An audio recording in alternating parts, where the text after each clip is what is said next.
Not really going to do a big intro here, but this is my brother.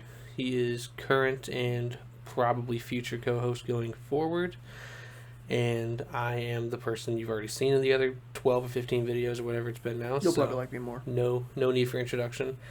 Gonna give 10 seconds of backstory here. We spent 2 hours recording a draft special prior to the draft, where we went through all 32 picks. We actually did this 1.5 times due to some technical difficulties, and the new audio recording software that I use did not properly save all of our footage, so basically we wasted 2 hours. So our introduction, our return basically to the platform was supposed to be like 2.5 weeks ago. But because of technical difficulties and, that's how things go, we are starting back today. So, today we are going to be talking about a topic I referenced a couple months ago to do a bigger show on.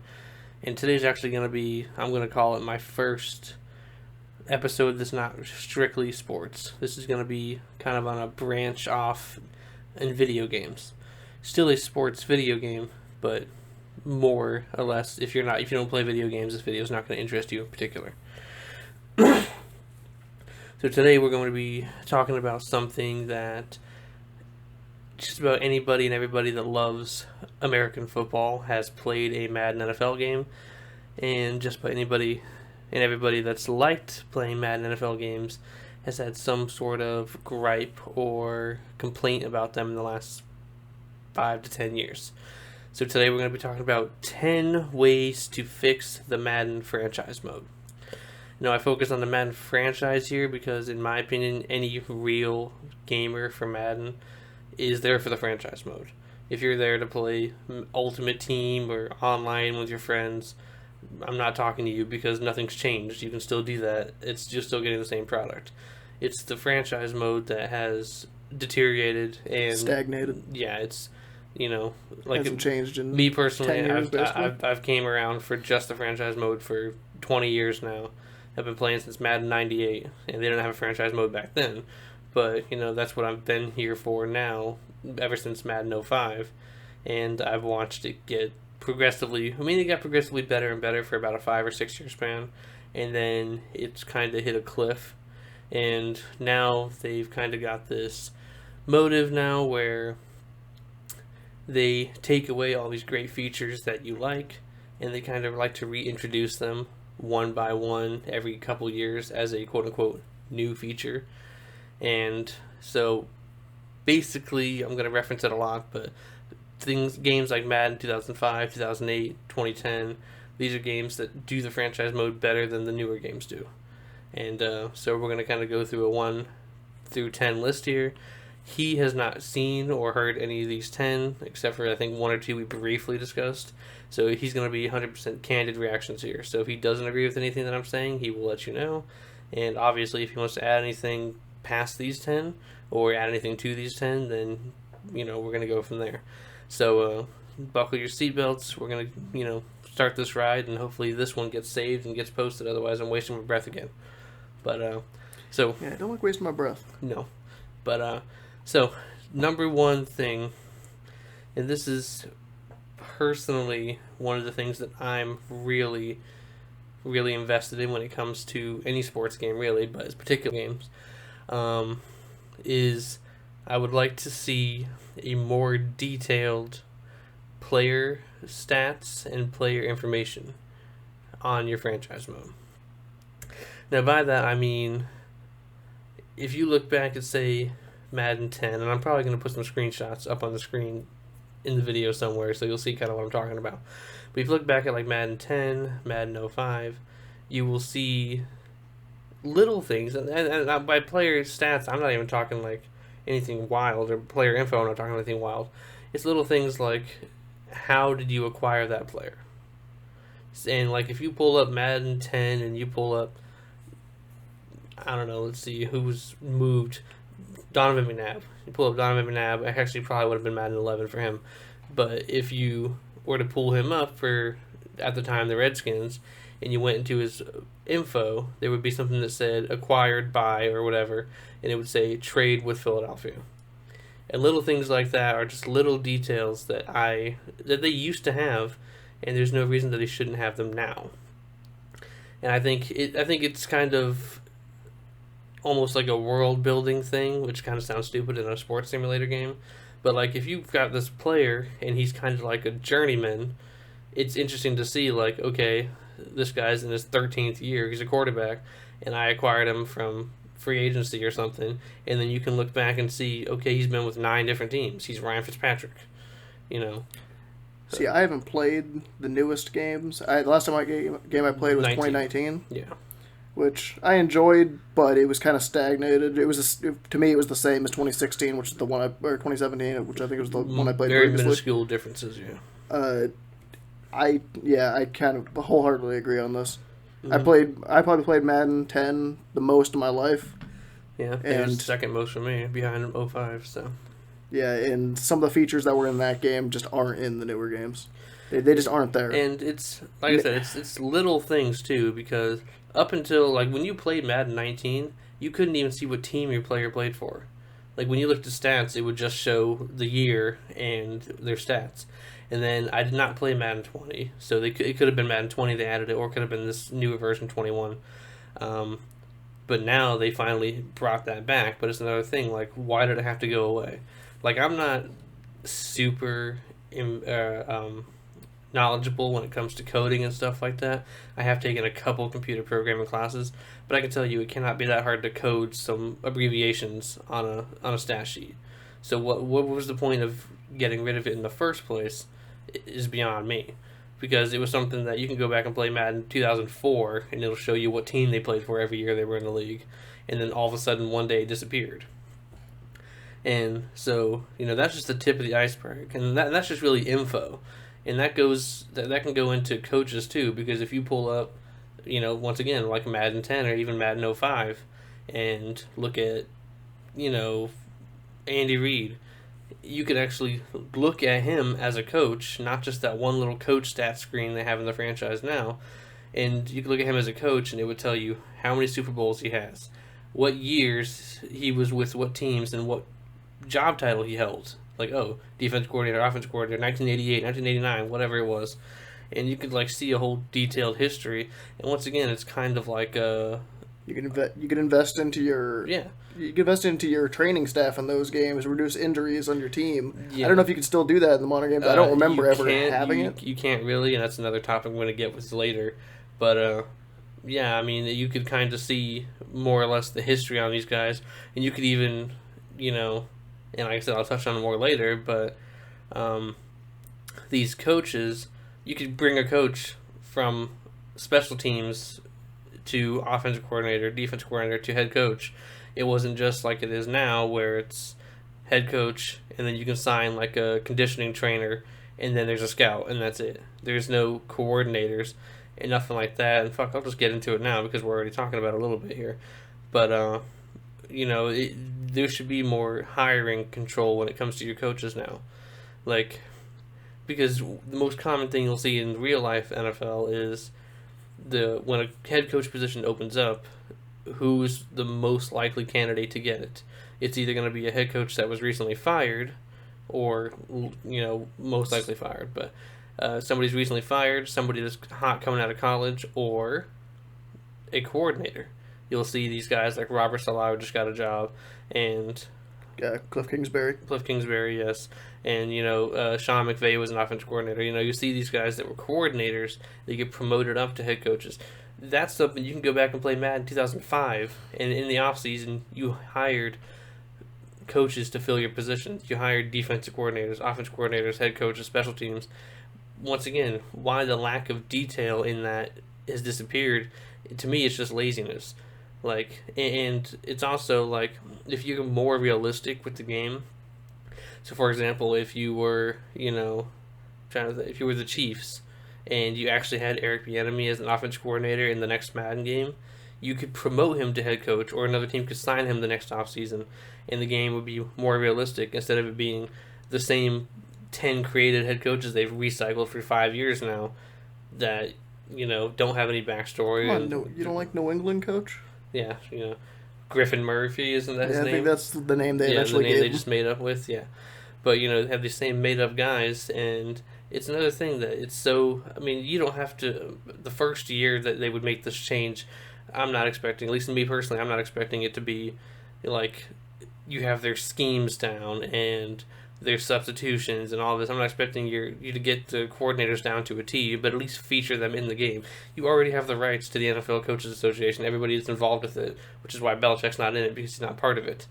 So, you already have an agreement with the NFL Coach Association to involve them in the game, and that includes the coordinators. They're part of the Coach Association as well. So there's no reason not to include them in the game, to the point where you could just hire and fire them at will and promote them and, see your guys get taken from you. It happened. You could play NCAA 14, which I was not long ago. And every offseason, some new college is signing your offensive coordinators and signing your defensive coordinators and signing your... Worst. Yeah, it's the worst. You have to recycle them every year. But, that's NCAA 14. That's a game that's 8 years old now almost. And Madden still is not doing that. They were doing it at one point. But somewhere along the lines, they decided this is too detailed for us, and they cut it out.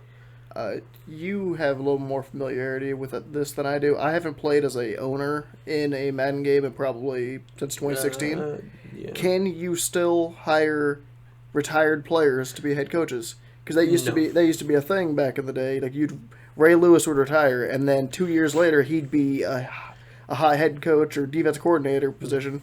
And it'd be nice to see like the legends recycled back in instead of just having the random generic guys who have no character. You have no connection to them. Yeah, even if let's say you signed Ray Lewis as your head coach, you might not be attached to him, like his playbook or anything. You just want him there, and that's just it's a I don't know the best way to explain it, but it's. You want to see that. You want to see the legacy and the real life brought in more than just the animated, like the created people. That's the reason why most Madden franchises, at least that I've done, stop when all of the all the people in the franchise are basically just created players. The only people that would be left are kickers and punters. That's about it. Yeah, well, and see, like I don't even mind that. Like once you get 10 to 15 years in, and all the created guys are in, a lot of those guys you've drafted and scouted, and you've kind of built this guy yourself. I mean, even if it is some random generated guy that's in a draft class, if he was a fifth round guy that you snagged and made into a superstar, you can kind of have that attachment to that player, which is, it's the reason to keep it going.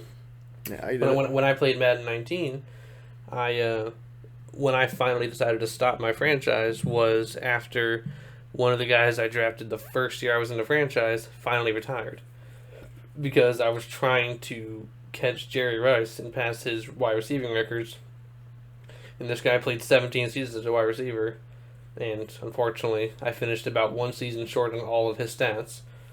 But could you still coax players out of retirement like in the old games? Never really could. Yeah, because in the old games you used to be able to like kind of sort of try to get them to come back, but there's never been like a option to talk them out of it. Like there was in college football games, there was a option to talk them out of go to the NFL draft. Yeah, but there's not one of those in the NFL, which is another thing I'm going to talk about here shortly.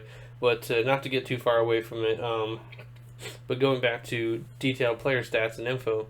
So info I've already kind of got into, but when I talk about player stats, there's a couple other things that I think are very crucial that kind of could put more investment in the game and kind of make it more, what's the word I'm trying to look for here?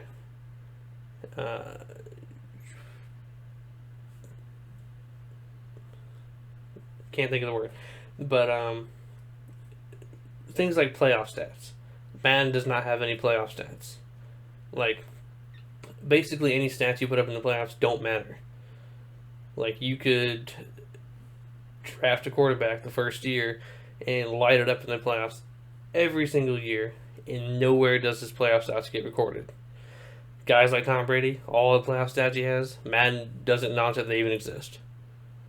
And I'm not expecting those to be combined with regular season stats or anything, but you can look at games like NBA, 2K, they have a playoff stats category. I believe NHL has a playoff stats category that's separate from regular. So once again, it's a situation where why doesn't Madden have something like this? Why don't you record playoff stats? Because that's another thing that if you're investing in a franchise, that's another thing you can look at when making player decisions in the future. Like if you've got a wide receiver who's got a big contract coming up, maybe he's at the end of his rookie deal, and you look and he's got so stats in the regular season, but you look at his playoff stats and he seems to just step up and he doesn't drop the ball and he's got a lot of touchdowns. It's incentive to keep your guy. But right now, I don't remember the last playoff game I even played. I don't remember the stats. I don't remember nothing because it's not important. Like, that's just kind of how the game treats it. Is you made the playoffs, congratulations. We're not going to record anything you do from here except for win-loss record. And even win-loss record, they don't record it for individual players. They just record it for your coach. So they'll be like, okay, your coach is 7-2 in the playoffs, but nowhere does that matter when it comes to your quarterback, when it comes to any of your players. And that's another thing you could look at when deciding with player decisions in the future. If you've got a quarterback that puts up great regular season stats, but then you can flip over and look at a playoff tab, and he's 1-6 record in the playoffs. Maybe his accuracy is off. Maybe he gets the tighter coverage to get both better defenses in the playoffs. Maybe he's not that good. Exactly. So that could be a reason to make a real decision on, like, okay, do I want to sign this guy to a huge deal, or do I want to, like, trade him away and make, some changes, because he's obviously not the key to winning playoff games. I've done it before, just kind of after my own logic and my own memory of being like, okay, it seems like when I get to the playoffs, the quarterback's inaccurate, he's fumbling it a lot, things like that. And that's another thing, like little stats like fumbles and interceptions in the playoffs add up, and you might not remember them if you manage to overcome it and still win the Super Bowl or whatever. But if you look back and go, damn, my quarterback fumbled it 7 times in a one game or a one playoff run, that's a fucking problem. Or if a specific lineman gets a holding penalty at the 1-yard line to lose you a Super Bowl against my brother. Yeah. Yeah, I don't like that. I don't know about all that. Yeah, that was very bad. Fuck you, Larry Tunsil. That was a good day. But yeah, detailed player stats is just something that to me it makes it kind of more like encompassing when you're playing the game. It had kind of makes it feel like even though you're not stupid enough to know that anything you're doing matters in the game, at least if you're invested in a franchise and you have 3 or 4 people that are in the franchise with you, you kind of feel like when you're making these decisions, it's better and easier when you have more of a history to look at. And like I said, playoff stats also matter though. Like there should be categories when you look at playoff stats and be like, oh, Tom Brady has the most playoff passing yards. He's got fucking 25,000 or whatever. And, you should be able to look at that, and then that could be a goal you set. Like, okay, if I'm going to make it to the Super Bowl every year, depending on how good you are at the game, I make it to the Super Bowl just about every year, unless some crazy shit happens in the playoffs. But if you make it to the Super Bowl every year, you can kind of look back after 10 years of doing that and be like, I wonder how many passing yards I have with this guy. I wonder how many rushing yards I have with this running back. I wonder how many receiving yards my wide receiver has. And you can kind of compare yourself against the other playoff grades. And that could be a catalyst for when the game decides to do its Hall of Fame thing, because there are certain NFL players that are in the Hall of Fame strictly on playoff stats alone, and Madden doesn't care about that. So if you were like a 2-time Pro Bowler and had a very mediocre regular season career, your guy's not going to be eligible for the Hall of Fame. So what I'm hearing here is the Julian Edelman argument. Julian Edelman, Terrell Davis, those guys that were playoff guys, and that's about it. Yep, that's the argument that I was expecting. You can only really make an argument for like a Julian Edelman or Terrell Davis off of postseason stats. Terrell Davis, he had a good short career, but short career doesn't amount to much if you don't have the back end. And you got to think almost a third of his yards came in one season. Yeah. So of his entire career, he ran for 2,000. It was a hell of a year. I'm not going to discredit him. He was a great back when he was healthy. He had a great. I think it was a 3-year stretch. He went 1,800, 2,000, 1,600, and 2,000. I think it was. It was a great 3-year stretch. But that was a 3-year stretch. So Ezekiel Elliott had a good 3-year stretch to start his career, but it was a 3-year stretch. Yep. So, but that pretty much wraps up player stats. But that's one of the main things that I want to see changed is just And like I said, it's little changes. There's no reason you can't have it added to the game. And it's something that, I mean, I'm sure these coders that get paid who knows how much money by EA, they could do this in a weekend, code these little numbers and stats and add them in, just make the game a little bit more, realistic, in my opinion. Do you have player development on your list? No. Okay. Because I noticed this when I was watching you. Player development, I think, is worse in the newest game, the newest couple games. Because I want to say it was back in 2017. You could upgrade individual stats on a player. Yeah, now they came with its own upsides and downsides because you could just upgrade awareness, get somebody's overall awareness and player recognition on defense mainly, get the overall really high, and the trade value's good, and it kind of broke the system, which is why they probably did what they did. But the problem with that is it kind of took away the traits aspect of it, like cover. Are you going to cover ball every time? Are you going to do this or that? That's the thing. Now in these new Madden games, you can't even upgrade that. Yeah, your traits you're stuck with whatever you get when you start. Yeah, which sometimes is good and sometimes bad. Like back then, something I always hated is there's a trait that was supposed to be the best trait, which was fight for more yards. Oh. But the problem with that as a running back, and especially as a receiver, you fumble far more often because your player is always trying to stretch the ball out, and all it takes is one hand. And I've noticed they've taken that away, so you no longer have the ability. Like if at the end of the year, the guy might upgrade it. If the guy makes like a Pro Bowl or something, he might just upgrade it naturally. It might regress. You never know. But that's a thing I noticed, that you're taking a little bit of the freedom away just to make the system a little more balanced. Well, maybe the system should just be balanced instead of taking freedom away. You know what I mean? Yeah. It was a small little gripe I had with the game. It didn't take away from my overall enjoyment of it, but I did much prefer the older system. That older system. There's far older ones than that. Yeah, no, I don't really put too much on the development because I think out of all the things that the game needs to improve, it's on the back burner of what needs to be improved. I mean, I don't like that they went away from individual attributes that you can upgrade, but I mean, I see the benefits of the way they do it now, make more balanced players over just arm strength and I see our accuracy as a quarterback. The reason they changed it now is because it's supposed to fit your scheme. So if you have a scheme that relies on a big-bodied physical wide receiver, it will upgrade a package of traits that benefit a physical wide receiver, instead of you just being like, oh, well, I want to upgrade this and this and this, and then all of a sudden your receiver doesn't fit the scheme because you're not upgrading the proper traits. Now, they could do it where they kind of make it a mixture where, you can upgrade individual traits and it will tell you what fits your scheme. So, like, hey, if you upgrade these things, it'll make your receiver a better physical receiver. And, I mean, being a physical receiver, a lot of it's not exactly rocket science and what you need to upgrade to, do that. It's jumping, it's, strength, we're going to upgrade on everybody.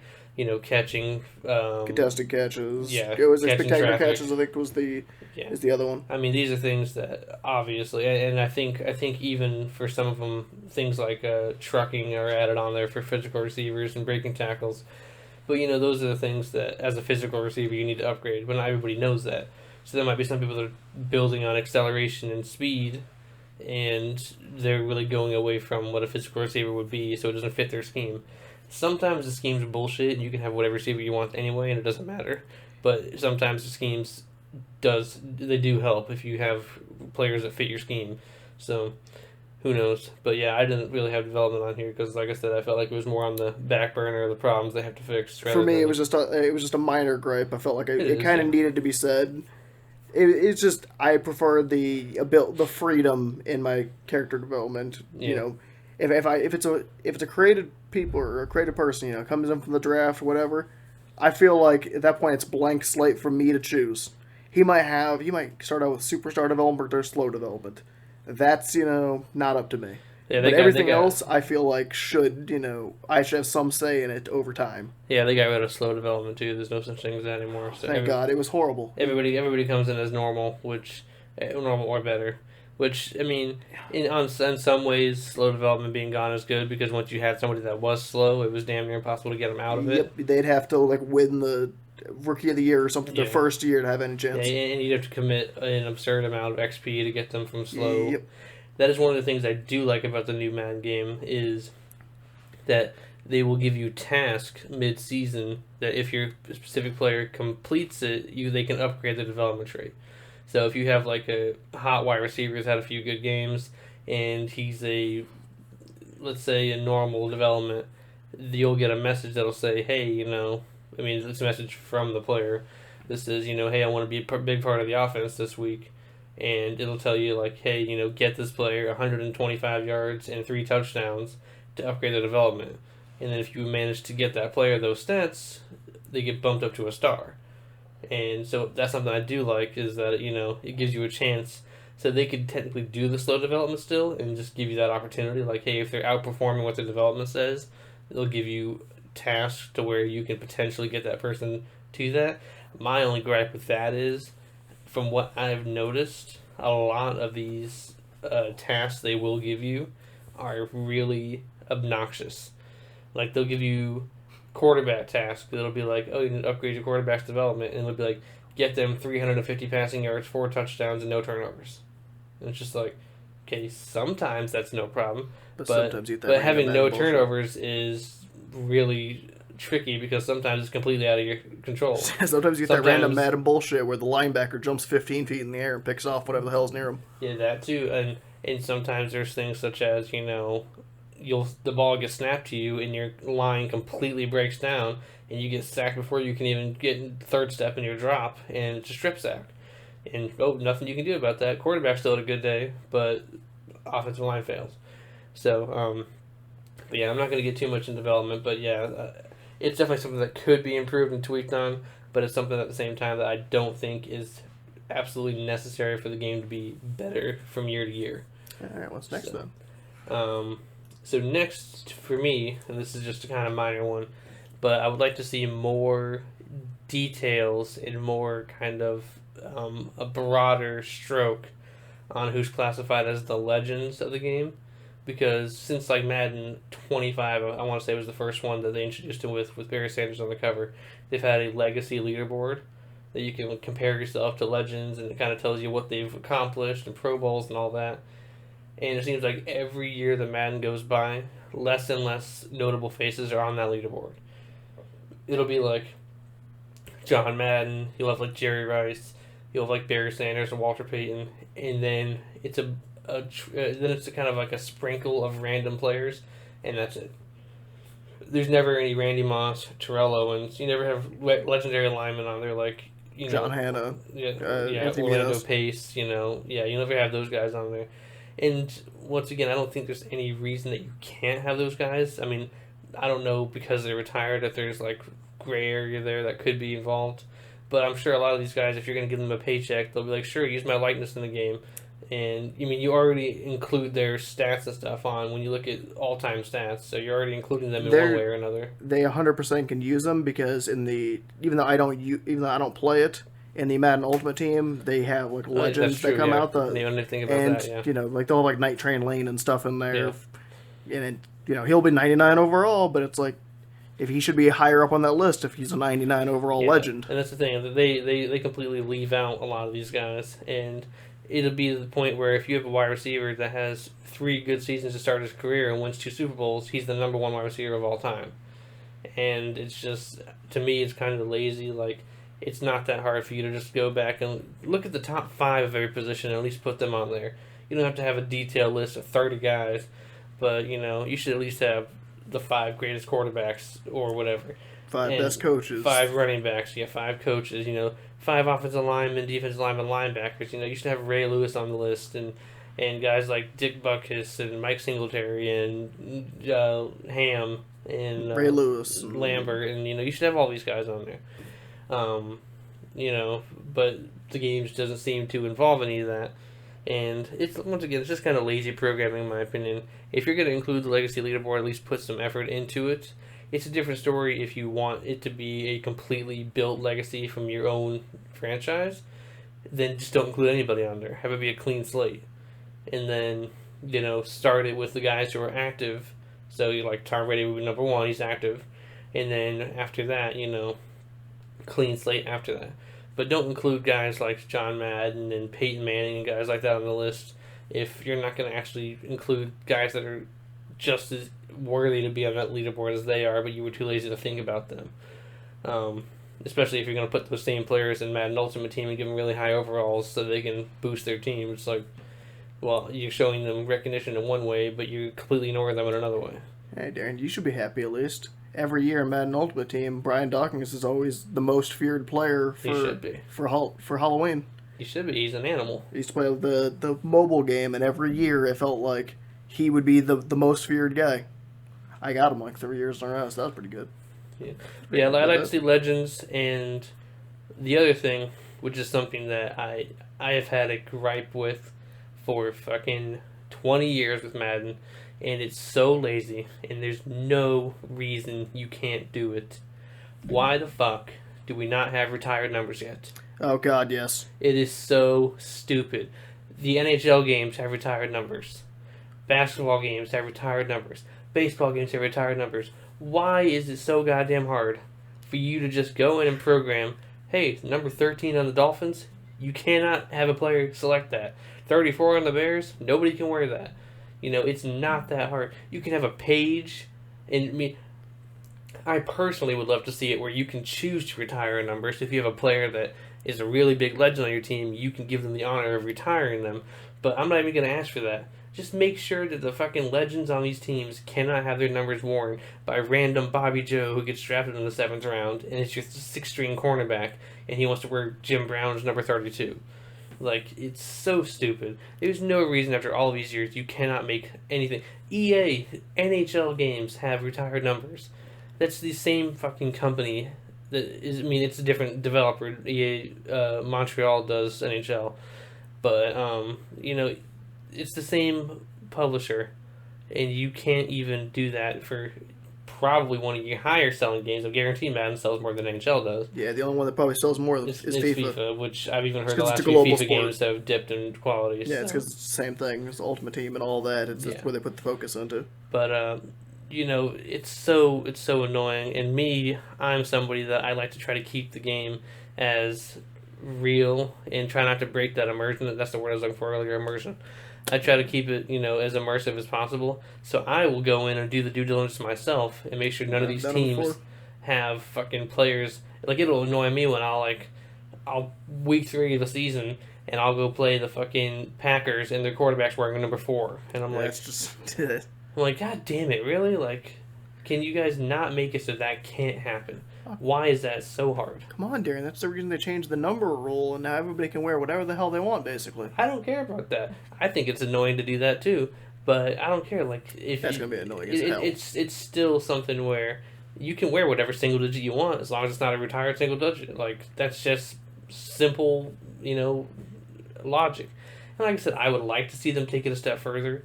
And if you have a quarterback that's on your team for 20 years and he wins you 4 Super Bowls and wins a few MVPs, and you decide as the owner of the team or whatever that you want to give them the honor of retiring them retiring their number after they retire, I think you should be able to go on a page and be like, you know what, number 22 is no longer accessible because this running back was so great or whatever. But if that's not going to be what you do, that's fine with me. Just make it to where these legends of the game are not being constantly disrespected by having every player that fucking takes the roster. When I'm in a franchise with the Eagles, literally every running back or defensive back I sign gets stuck with 20 right away. I'm like, okay, well, you can't wear fucking 20, so let's go find you another number. It's like, it's obnoxious, and there's no reason for it, especially when the game, if I go play at Raymond James Stadium in the game, you can fucking see their Ring of Honor and see the numbers and the players that are retired, and yet you don't pay attention to that in the game's details.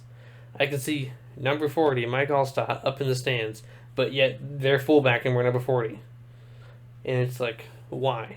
Why do you take the detailed? Why do you take the time to detail that in the stadium, but you won't even take the time to make sure that number cannot be worn in the game? Like, it's a huge immersion breaker for me. And like I said, I don't plan on playing Madden for immersion, but it's just one of those things. If I'm invested in a franchise, the least they could do is make it to where, hey, these great players, you can't wear that number. And it's been 20 years, and I've been waiting on them to get it right, and they still haven't got it right in Madden. That's one of the things every year when a new Madden game comes out, and I mean, if I happen to get it, I'm at this point I'm getting one every 2 or 3 years. I don't even buy 21. It was bought for me, but if I'm getting to the point where I'm buying it every 2 or 3 years, I'm kind of expecting like, hey, maybe they've made some changes, and that's one of the first things I always look for. Is like, hey, is there retired numbers yet? No, there's not. We don't want to do that. That would be too smart.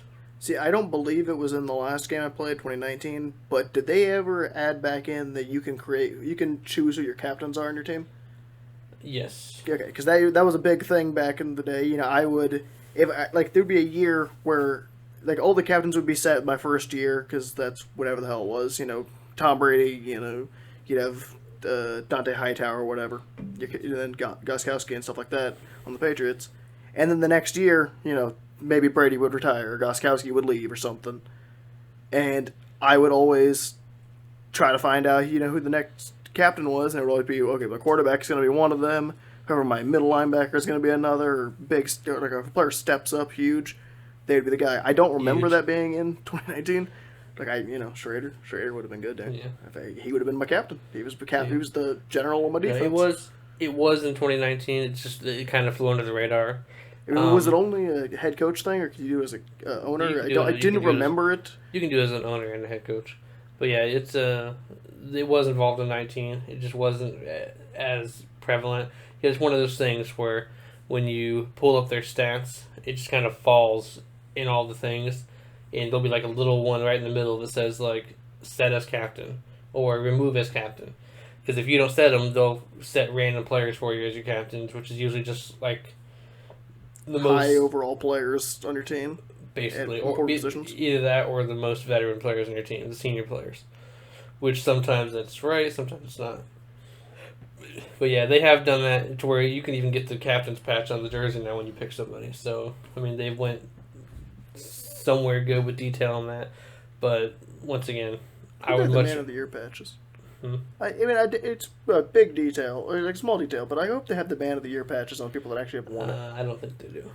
But it might be something to do with the Walter Payton Man of the Year award. They might not have the rights to use that, so I don't know. Cause it's I doubt separate. they would, but... Yeah, and there's no reason to do... You can never award that award to anybody in a Madden game, so they wouldn't have any reason to feature that, I don't think. It's just a little, legacy thing, Yeah. But yeah, so... Retired jerseys, I mean, come on, guys. I live 2 hours from Orlando where EA Tiburon develops these games. I will drive to Orlando and fix this game for you. Put fucking retired numbers in the game. You will show up with a list and figure out how to code them away. Every single player that's got a retired jersey in the entire NFL. I can name most of them off the top of my head. The Bears, maybe not. They have 18. But, most teams, I can go right down the line and tell you whose jersey should not be worn. And, I mean... There are some teams that do the Ring of Honor, like the Cowboys and Raiders, so they don't actually retire the number, they just pass them along. But there are other teams that they're actually retired. You cannot wear this jersey. And you just let them wear it all willy-nilly. So number 4, another small one, don't have to get too detailed on it. But I would like to see some sort of off-season training camp return. Oh, God, yes. Now, this can be done in 2 ways. One, you can do it like they did in the old Madden games where there's actual drills you could run with players and try to score, precision drills and catching drills. Pocket presence and stuff like that. Kick return drills. You can do these things. That damn passing when you throw through the fucking hoop. Yeah, that was so bad. It was so... it sucked so much. But, you can do it that way where you can select a player and select a drill and have them, increase between, 1 and 5 attribute points or whatever, or you can take the route that NCAA did, where every offseason, right before you started the preseason or whatever, all your players would automatically be upgraded as long as they weren't a rookie. So you would see this guy had a 4 overall boost, and it shows you the stats that he upgraded in, and this guy's old, he dropped this many. So you could do that where you don't have to run the drills, it just kind of does it for you. But, I mean, me personally, that was part of my childhood is nostalgia. I like running the drills and, improving players and doing things along those natures. But at the same time, you can make that an option. And if you don't want to do that, just have it be simulated and handled by the computer. But I think there should be something in the offseason where your players will improve, because you'll have players that will downgrade. They'll turn 30, they'll go from 29 to 30, and you'll see them drop 2 overall, but nobody ever upgrades in the offseason. And I think that that's something like in real life, the NFL players work hard in the offseason. A lot of them become much better in the offseason, and I think that should reflect in Madden as well. So you should either be able to do it yourself through drills or do it yourself through, some sort of simulation to where it says, hey, these guys have worked better. And their development can go into that as well. Like, hey, if they're a superstar development in the offseason, they might improve 4 overall in the offseason, as to where somebody that's a normal development might improve 1 overall in the offseason. Not to piggyback off of what you just said a little bit right there, Darian, but when you were talking about age, that is something I really would like for them to change in the game. The age regression in the game is a little bit too steep. Oh, it is, yeah. As soon as you hit 30 years old, your cornerbacks are bad. They start going slow. Your running back is slow. Their acceleration, it takes a hit. They lose all of the important stats for skill positions. Linemen can kind of hold up, but they're a little different. But any skill position player just straight up loses. And I get it. It's supposed to be an immersion thing. And at 30 years old, most cornerbacks and running backs are out of the league. I get it. But it shouldn't be as drastic as it is. These are still top-level athletes. And most, barring injury, don't drop off that sharply. Yeah, that's true. Yeah, maybe if you'd have something in there, it's like if the guy is repeatedly injured or something like that, it just, it would happen more often. But it gets a little annoying having to draft a cornerback in the game, first round, every 3 years, because by the time that one gets developed up, the one you drafted previously is starting to decline. It gets really annoying. Very rarely you'll get 2 that'll come out of one draft, or you sign one, or something like that. But most of the time, I spend a first round pick every 3 years on a cornerback, and it gets extremely annoying trying to get a new one. Yeah, I mean definitely the age drop off is a little obnoxious, and at the same time, it's not obnoxious for quarterback positions. Stuff like quarterback, 35 and barely regressing a little. Yeah, they changed that a few years ago because people were tired of Tom Brady and Peyton Manning retired after 1 year. Yep. So they would change that to where people will actually play longer now, per se. But that's still an in theory thing. Your quarterbacks will play until they're 41, but your receivers still want to retire at 33. Your running backs still want to retire at 32. Your offensive linemen retire at 34 or 35 at the most. So it's the quarterback position will extend into the 40s, and so will the kickers and punters. But it's still every other position is mid-30s. I've regressed. My development's dropped. My speed and awareness have dropped, and now I'm useless, so I'm going to retire. Even when you have guys that are still being productive, the game will just say, we're going to retire because they're too old now. So I would like to see the same. I'd like to see the age kind of fix that a little bit better and make it a little bit more balanced, so that there's not just you've hit this age, you're automatically useless. Yeah, it's not as much that you're regressing. Age is a natural thing in the league. We've all seen it happen where a player just loses a step and then they can't compete anymore. It happens. But it's more so that you'll have a player in the competition for Defensive Player of the Year, or one of those random cornerback of the year or something like that. And then the next year he loses 5 speed, 5 acceleration, his player recognition goes down, and then he's just blowing coverage left and right. Yeah. And where can you put him? You have to put it at safety, but then at that point, what the hell does that have to do with anything? Now you just got a worse safety back there. It's also a thing where I think they should go more on your experience than your age. So, for example, if you draft somebody at 23, if they've only played 6 years in the league and they're 29, they should not drop at the same rate as somebody who was drafted at 21 who was in their almost 10th year. So I think, technically your body should be fresher at 23. So you don't have as much experience, you haven't been hit as much. So I think your lifespan per se should extend longer in the league, instead of drafting older players being an instant downside where you're like, I'm 5 years in, he's going to be useless. Yeah, because we all know if you've done a franchise, you've done the draft. If you have 2 players that are older. Yeah, if you have two guys that are the same, unless they're a quarterback, you're drafting the younger guy. Yeah. 99 times out of 100. The only time is if you get like a freakish athlete quarterback, and then it's like, No, I think yeah, you can make up with it. I think the oldest person on my entire team right now in my franchise is 27 years old. Yeah, the oldest player I've ever drafted was 24, and I regretted it immediately because it was a cornerback. 4 years later, he was useless. Yeah, it was a cornerback, and 4 years later, he was bad. That was the first time I experienced that, and it was a bad decision. Yeah, so I would like to wrap that up. I would like to see off-season training camp in some way, shape, or form, whether it's one you can play, or whether it's one they do automatically as a step, and you guys just develop in the off-season. But I think the off-season should show more realism to where players are actually getting better in the off-season. They're not just being stagnant or getting worse because they're older. Yeah, even if the training camp was part of like the proving that the older players can still play. Like if you perform really well in the drills, maybe he still declines a little bit. Maybe he just doesn't decline as fast. But you can kind of fight back with a little bit. Yeah, you can like fight back the aging, and maybe during the season you'll get your points up. You maybe be able to take some of that age back, but Yeah. So the next one for me is. This is something that I think they're probably a few years away from actually being able to figure out, because even real GMs are kind of still figuring this out, in my opinion. But I would like to see more realistic contracts. Oh, God, yeah. So, not like too realistic, but... Well, yeah. The one thing is every contract in Madden is backloaded. So, every contract, the first couple of years, you don't pay them that much, but the last few years, you're getting screwed. You're paying them absurd amounts of money. And... Yep. So, and it's also the opposite way with guarantees. Like, the first few years, there's no way you can cut that player because there's so much in guarantees.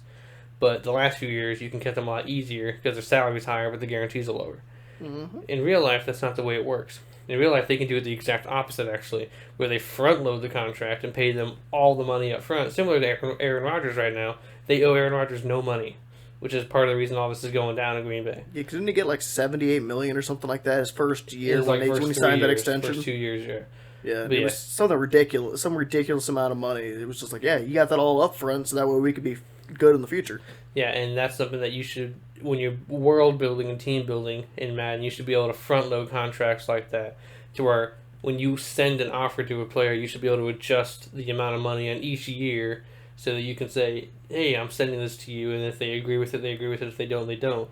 But you can kind of do it where, okay, we like I've done it myself. 2 years ago on my Madden franchise, I had $118 million in cap room.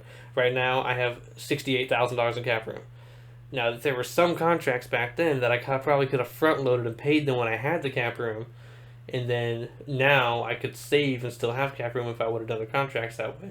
But that's not the way the game works. So any players that I wanted to retain, I had to sign the massive deals right then, and now it's killing me 3 years later. Yeah, the worst is when you start, like when you start a franchise, typically you'll have 5-6 rookies on your team that maybe 4 of them are viable starters. Yeah. And over time, you'll maybe you'll trade for a couple of younger guys. That happens. We all want to trade for the the new thing, and in 4 years, they're all wanting re-ups. They all want a new contract. Yeah. And, that sounds great. Then you're just, you're pushing that into the future. But if you're like either one of us, and you'll do a franchise for over a decade in the game, your contracts start to, kick your ass. Oh, yeah. You start to having to cut a lot of players that, you built your team with, which is, it's realistic. Players have to get cut all the time. But it's still something where I feel like if they could structure contracts the way they are in real life, you could avoid that and keep guys that are more important and make the decision to be like, okay, this guy I can front load the contract, this guy I can back load the contract, and this guy is just not worth signing. And a bigger part, I'm not really worried about the contracts as much. I would like to see a restructure being available. I believe they have that. They had that. They did. I haven't done it. Yeah. There was. Oh yeah. I was restructuring the contracts. Yeah. So back in Madden 19, I would restructure contracts for older players to make it more realistic to free up cap room because they don't have an option to do that. So they should have an option. Or something like that. Yeah, they should have an option where when you're going throughout the season, because now like week 3 of the season, they will have an option to be like, hey, re-sign this guy. His contract's ending. They should have an option where once a player hits a certain age, and like let's say a guy's 27 years old, and he's a superstar for you. He's like a 5-time Pro Bowler in all this, and you want to keep him on the team. So you signed him to a 6-year deal. Well, say 4 years into his deal, his production's dropped, he's 31 years old, but you still owe him, once again, because the contracts are backloaded, you still owe him like $68 million over the next 2 years. You should be able to restructure that contract to free up cap space and be able to keep him. And that's we'll be able to give as much money that first year and get upgraded him the second if you want. Yeah, you could. That's something they do all the time in real life. Like these GMs will make these long-term commitments, and then once they get to the last couple of years of those commitments, they restructure so they can free up cap room on the back end so they can keep these players and have money to sign other players. And once again, like I said, I know this is 4 or 5 years down the line probably before Madden can get this shit figured out. So this is kind of bottom of the totem pole, but it's something that I would like to see because it will add more immersion to the game, more realism, to where you can kind of custom design these contracts to fit the way you want and still have positive and negative feedback from the players going, okay, then you can get feedback on particular aspects of the contract. So when you send an offer, they're not like, oh, I'm not happy with the bonus or whatever. So where you can be like, okay, here's the contract, and they'd be like, okay, well, I like it, but year 3 you're paying me like nothing. Like, what the hell? And then you can kind of fix it and balance it more and try to get them, instead of it being like a two-week thing where you send them a contract, they say, I don't like the bonus, so you increase the bonus, and then they say, I'm going to sign somewhere else. Yeah. And it's just like, okay, well, you didn't give me any time to try to fix that, so I think that should be, an option to where it's more realistic and you can kind of get it taken care of both on the front end and the back end. So. Okay, this is an extremely minor thing, but can they please make contracts, but the contracts that people ask for be based off production and overall? Because I hate it when you get like a second string defensive tackle or something like that, who maybe he's got like 3 sacks and 20 tackles that year. He doesn't perform much. Maybe you're like a 3-4 scheme or something like that, so he doesn't see the field that often. But that guy, he's 25 years old, and he thinks he wants everything, and he wants a $15 million a year contract when he's definitely not worth it.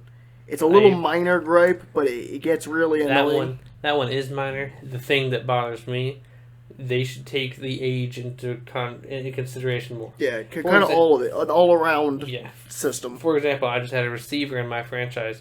He was 29 years old. I wanted to re-sign him. I didn't care about the money because he wanted like $16 million a year. I didn't care to spend the money. He wanted a 5-year contract at 29. I wasn't willing to give it to him. I tried to send him a 2-year deal with even more money per year. He denied it and went on somewhere else. But it should be something where at that age you should be able to realize as the CPU, like, hey, he's up there in age. He's been with the team for 8 years. His overall's about to regress, as we mentioned earlier. If it hasn't already. Yep. So it's just like, he might have had a good year last year, but I'm not willing to commit 5 years to him.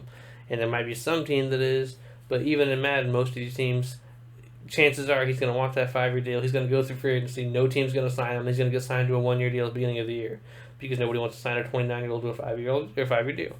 So, but yeah, contracts is something that I would like to see, but I'm not holding my breath on that one, and it's not something I'm necessarily requiring to be taken care of right away because I feel like it's something that's not ready for right now. I want to say one thing. What? I don't know if this is on your list, but I hope it is. Nerf defensive linemen. Nerf them, please. And Cameron Jordan. Dan? Cameron Jordan especially. They got breaks the sack record in every Madden game I've ever played. Yes, Cameron Jordan is broken in Madden. I don't understand it. He just does it. Maybe it's just on all Madden. He's a really good player, though. So that's what I've always played. We've always played on all Madden. And he always breaks the sack record the first year. Now, granted, eventually we will as well. Like, we will have like a season where we get like 28 or something. But we've legitimately had seasons where halfway through the season, he's got 19 sacks. It's like, what the hell, man? Yeah. The main reason I was trying to get to that is defensive linemen kind of get a little ridiculous in the game. Like, 2 years ago when the Rams had Ndamukong Suh, Aaron Donald, Brockers, you could not play against them if you did not have linemen over 95 overall.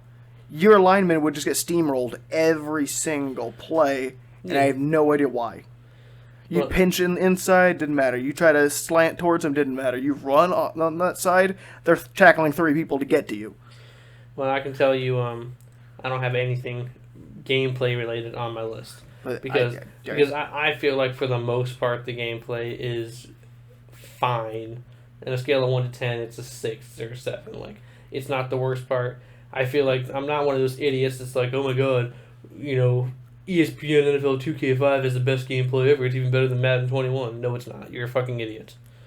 The graphics look like shit. The helmet cam was dumb, and SportsCenter was redundant after one season. Yeah, it's not like it's a necessary like immediate change. I think that you're trying to go for the more broader changes.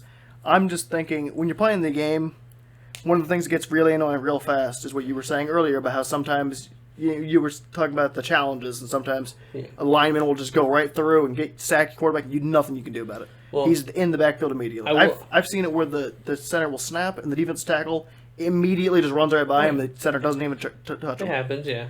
It gets annoying. Maybe just Buffalo line. I don't know. Well, it could be, and also that's something that you can fix with sliders. I've experimented with sliders a lot more in the last 2 Madden games because, like, for example, when we started Madden 19, it was so broken playing on all Madden, and I played on all Madden for 15 years. Yep. It's always been the difficulty I play on. And all Madden's not difficult, but it was little things about all Madden that was so skewed. I mean, penalties I always change because penalties are wild if you don't fix the sliders. Yeah, it's like every 2 seconds. Yeah. But it was little things that were really wildly unnerfed and other things that were very easy.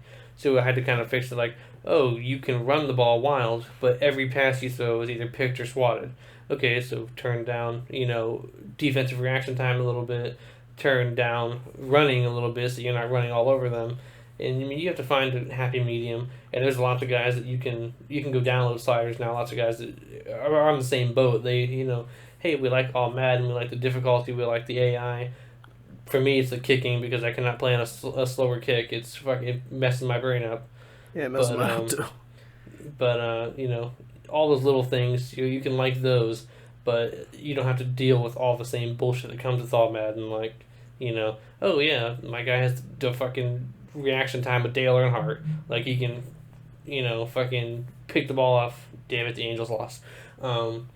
He can pick the ball off, every time the ball's thrown. Or, I mean, as you said, linebackers jump 10 feet in the air. And I've got the sliders turned down on that too, and they still do it. So that's just Madden bullshit. But yeah, it's one of those things, like, obviously at all Madden, you're expecting a harder level of play. And that's what we... That's what we're basing most of, like, our... If we're doing any gameplay stuff, it's going to be based off of that. Yeah. Because, I'm sorry, Rookie and Rookie Pro, those are joke difficulties. They're, like, not difficult in the slightest. All Pro has a little bit of more of a skill gap. All Pro is a stepping stone. Yeah. I will usually do at least the first half of my first year on All Pro. Sometimes you want to get a feel for the game, especially like if I was to go back to play Madden right now, I haven't played it in about 2 years. You'd start on All Pro. I would start on All Pro, and then I go right to All Madden. Yeah. And it's just when you play on All Madden, sometimes there's just some jank, some bullshit that happens that nobody wants to deal with. Nobody wants their cornerbacks.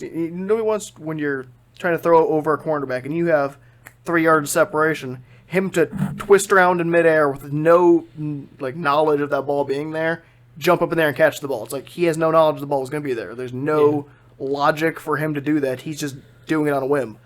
Yeah, and that's little things they have to fix in gameplay. But as I said, overall, I can say the gameplay is solid enough to where it's not a constant complaint for me. I mean, there was one game, I think it was Madden 16, that I got fed up and I quit the franchise because it got to a point where it was literally so broken. Like, it was game after game after game, there was something just absolutely ridiculous happening. I think that was the game where defensive linemen were really broken. Yeah, they were just picking it like crazy. One would go for the sack, and they were like, the ball would go up in the air, and then there'd be another one right there to catch it. Yeah, I think it happened like 3 times in a game, and I stopped playing as well. Yeah, I think that was Madden 16, where the defensive linemen were really broken with picks. It happens on a rare occasion now, but that's why I don't really complain about gameplay too much, because they do tend to attend to the gameplay issues on a minor basis, but it's not perfect. It should be updates during the game's life cycle instead of the next game. That's my gripe with it mainly. Yeah, but so anyway, we're already hitting the hour mark here, so I'm going to go ahead and move on. Lightning round. Yeah, well, the next thing should be quick, but this is once again something very small, and I don't really foresee it in the next couple years, but maybe 3 or 4 years down the line.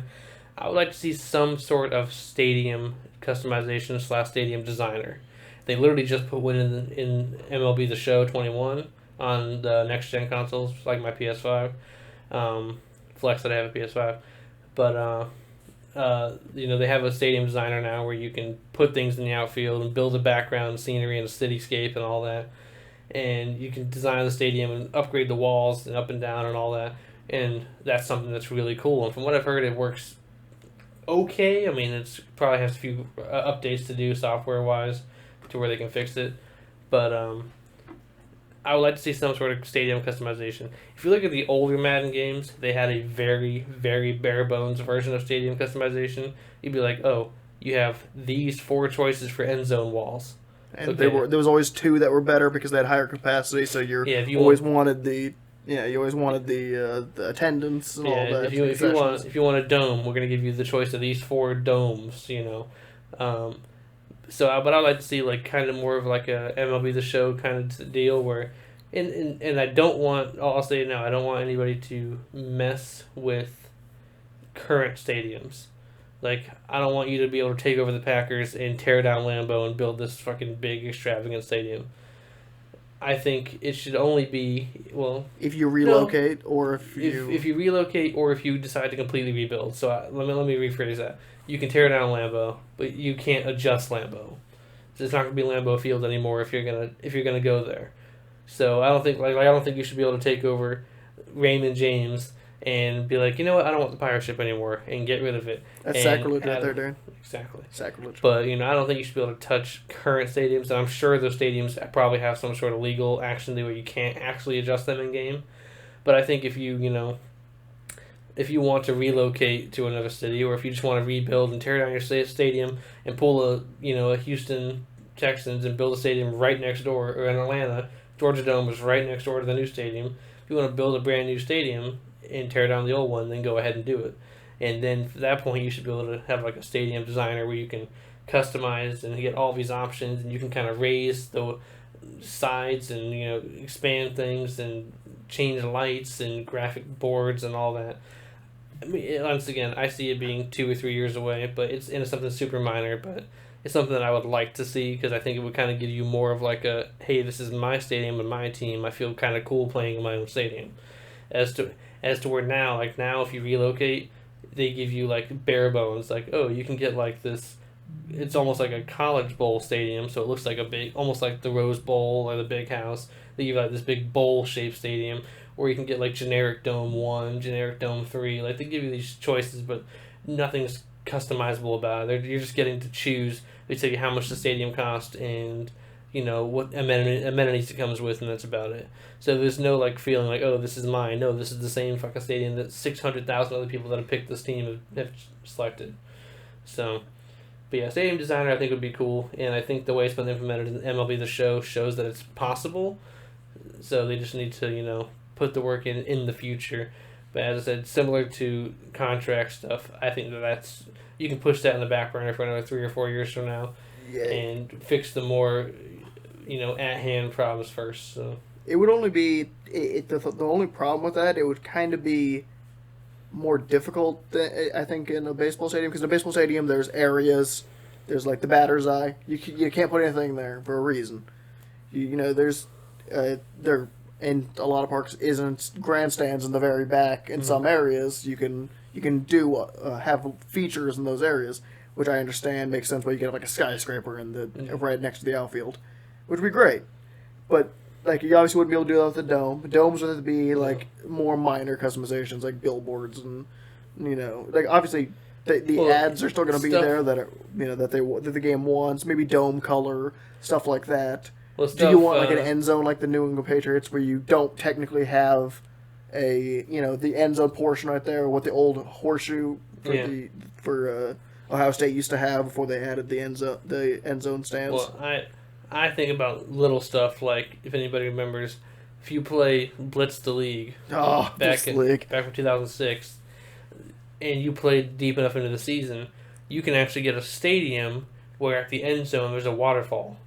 It's like a waterfall. They have a fountain and stuff. Like, little things like that would be so unique and cool to put like in your stadium. Be like, oh, I'm gonna put this. Or you can be fucking ridiculous like Shad Khan and be like, I'm gonna put swimming pools in my stadium. Like, you can add little things to make your stadium unique. Obviously, you're going to have a selection of options, so everybody will eventually pick the same thing. Like I'm inevitably going to pick a stadium layout that's similar to John in Ohio, but at least you can kind of feel unique about your stadium, so that if you're playing online, for example, and you're the home team, and some random guy's going to play at your stadium on a franchise or something, you can be like, haha, you're in my stadium. Like, nice. I built this. This is kind of cool. And you could even have it to where, hey, if you build a new stadium, you become part of the host selection for the Super Bowl. So now you can be, okay, my stadium's hosting the Super Bowl. That's pretty cool. So it's a minor thing, but it's one of those things that kind of adds to the franchise and the world building of the league. Yeah. It makes sense. I liked it. And it's just fun. It's fun. Nothing wrong with it. So, the next thing I'm going to talk about, we already kind of touched on, so it's not necessarily too much conversation that needs to happen, but it's persuasion for retirement of players. So, you brought it up earlier, mentioning that it was in Madden already, but it really hasn't been. I feel like there was something like that, or maybe it's just my college from playing college. I think it was college you're thinking of. So I would like to see something persuasion-wise when it comes to players leaving. Because it's similar to what we touched on earlier. When players hit a certain age, the game kind of considers them useless. It's almost like they want to force them into retirement. They start lowering their overall, lowering all their attributes and stats. And regardless of what you do. Yeah, it doesn't matter how good they are, how many Pro Bowls they make and all that. Or Cassandra. Yeah. And, but the game will basically try to force them out. And obviously guys like, Tom Brady and Terrence Newman and Jerry Rice, these are guys that have played 39, 40 plus, that have kind of broken that mold and said, hey, just because I'm 35 doesn't mean my career is even close to over yet. When you're still playing well, you should still be able to play. It shouldn't be automatically forced to retire. You should be able to talk to the player and be like, hey, you want to come back, maybe we'll up your contract, maybe something like that. Just something. Yeah. You gotta have some sort of choice. Yeah. I would like to see it to where, if you have, like, for example, like I was in a situation where I had a guy who was very close to breaking Jerry Rice's receiving records. And then at the age of 39, he called it quits, which, give him credit, 39 for wide receiver. I'm surprised Matt let him play that long. But I drafted him at 23, so that was the issue. He lost a couple of years on the front end. But, yeah, I would like to see it to where, if you get a guy who's still putting up production numbers and he's contemplating retirement, as according to the game at least, there should be an option where it'll, show you, okay, he's red, meaning he really wants to retire, or he's orange, yeah, he's kind of considering retirement, or yellow, okay, he could be talked back, or he's green, he really doesn't want to retire, so he can be easily persuaded to come back. And be similar to NCAA, NCAA 14 being the newest released, where, in NCAA 14, if somebody was going to go to the NFL draft and declare, you could be like, hey, I promise we're going to win a national championship. I promise I can, upgrade you from being a second-round prospect to a first-round prospect. And you can kind of promise all these things, and then they could be like, yeah, coach, I'm going to come back, or, you know what, I think the NFL is best for me. And it could be a very similar, you can almost copy-paste the formula into a Madden game.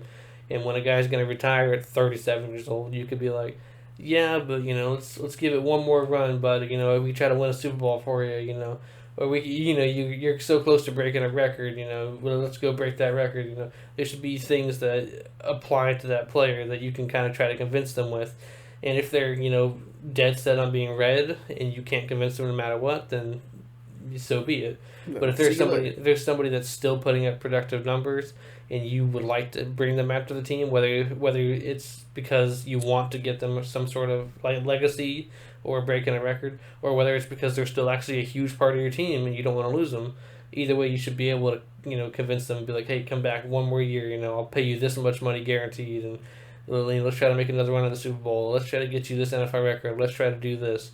And I think that should be an option. You should have some sort of persuasion. You should have some sort of say-so on whether your player retires, instead of just the season ending and you seeing a list of guys who retired and you're like, oh, fuck, that guy was 32 years old. Why'd he retire? Yeah, it kind of reminds me of the two players I think of right now, outside of quarterbacks and kickers and stuff like that, is I think of Andrew Whitworth and Larry Fitzgerald. Whitworth, They both said the reason they want to play is because they want to win a championship. Larry Fitzgerald said that's the only reason he's still playing. Yeah. And granted, he might retire. He hasn't made up his mind, and they said they're going to give him his time. You could convince him. Please come back. I'm a favorite player in the league that's not named Tom Brady. So yeah. I would like to see there be some option where you can have, because like right now they have a trait as a coach where you can have, it's a retirement influence, but there's nothing you can actually there's no way you can actually use that trait. Like, it's not like you can upgrade the retirement influence trait and then there's an option that says, hey, these players are contemplating retirement, and then you can use that influence to keep them. Like it gives you a head start. It's more like a passive thing, and I get it, but yeah, I just think it could be something where instead of getting an option or getting a note right away in the first week of the offseason that says these players are retiring, you can get a note that says, hey, you have 3 players contemplating retirement, and then you can kind of be like, okay, let me look. Okay, this guy, he's 39 years old. He's declined. He's not really a starter anymore. I'm going to let him go. Okay, this guy was actually a huge part of the offense last year, the huge part of the defense. He's only 36. I don't know why he's trying to retire right now. Let me try to bring him back for another year. And I think that's something that can kind of make the game more realistic, because not everybody's just ready to retire whenever the game said so. I had a running back in Madden 19. Literally I started him for 7 years, and at the age of 31, he called it quits for no reason, out of the blue. And I was like, okay, there goes my starting running back. He just retired. And I have no idea why, but the game just decided it was time for him to go. And it's also another thing, like, if they were to broaden it up, if your team's a Super Bowl contending team, like clearly, obviously Super Bowl contending team, most players don't want to retire when you're playing on a good team. Yeah, that's the other thing. Yeah, like what was it? Keith Talib didn't want to retire when he was on the Rams because he was good, and then he went to the Dolphins, didn't play because he was injured, and then he retired. Well, at the same time, it should also be something where, I mean, you could look at it the other way too. If you're on a good team and you win a Super Bowl, some people are like, hey, I've done what I need to do, I'm done. Unless you're Tom Brady, and then you go to another team and you win a Super Bowl, and you try to win another, and you win he's probably going to win like 14 of them. Yeah. I will say I did forget to mention something earlier when I was talking about contracts, so I'll bring it back real quick. Bring holdouts back. Oh, holdouts were fun. Yeah, holdouts are gone. There's not been a holdout in a Madden game, I don't know, probably at least 5 or 6 years. I remember playing Madden 05, and I would have a wide receiver, beginning of the year, they'd be like, hey, this player's holding out, he wants a new contract. Now, my little 11-year-old brain at the time didn't know what the fuck that meant, so he just held out the whole year, and I didn't re-sign him. But they should bring holdouts back to where you can get a week 1 in the preseason notification that says, hey, this guy's contract's ending next year or whatever. He would like to restructure. He's not going to play unless you restructure. And that should be something where you can make that choice to be like, okay, do I resign this guy? Do I try to trade him because we can't seem to, mend the fences here? Bring holdouts back. I'm not going to get too much into that, but I forgot to mention earlier when I was talking about contracts, and I made a note of it and just completely blew over it. Very minor thing. They only happen like a couple times a year. Bringing holdouts back is something that could actually implement right away instead of the contract restructuring. That could probably take a few years. Holdouts you can bring back almost immediately. Like, hey, if we can't figure it out, I'm holding out. So. Yeah, if he's in the last year of his deal and you haven't made any effort, maybe he just says whatever. Or even if he's not in the last year of his deal and he feels like he's outplayed his contract. Maybe you try to franchise tag him for a year and he says no. And he just holds out. He just sits there. Yeah. It's a minor thing. So this next one is kind of, I feel like this is doable because I'm not going to dive into commentary too much. Yes, everybody knows the commentary for the most part, they kind of recycle it. Usually it goes walk-off touchdown beyond belief. Yeah, usually they recycle the commentary for, it's just like 3-year spans. They'll recycle it. I mean, they'll add new player names in and backstory if you play on like Play Now and whatnot. But for the most part, if you're playing franchise, commentary is recycled. They just add new player names and whatnot. You'll hear the exact same things when a big play happens, when a field goal is missed, when a first down happens or whatever. You'll hear Charles Davis say the same shit he always says. Yeah. The big one was, what was it? It's a notable example from our childhood. In Madden 2009, 10, 11, and 12, there was always the Tom Brady one, where every fucking year, at the start of the year, they talk about how Tom Brady was injured in 2008. Every fucking year. Oh, yeah.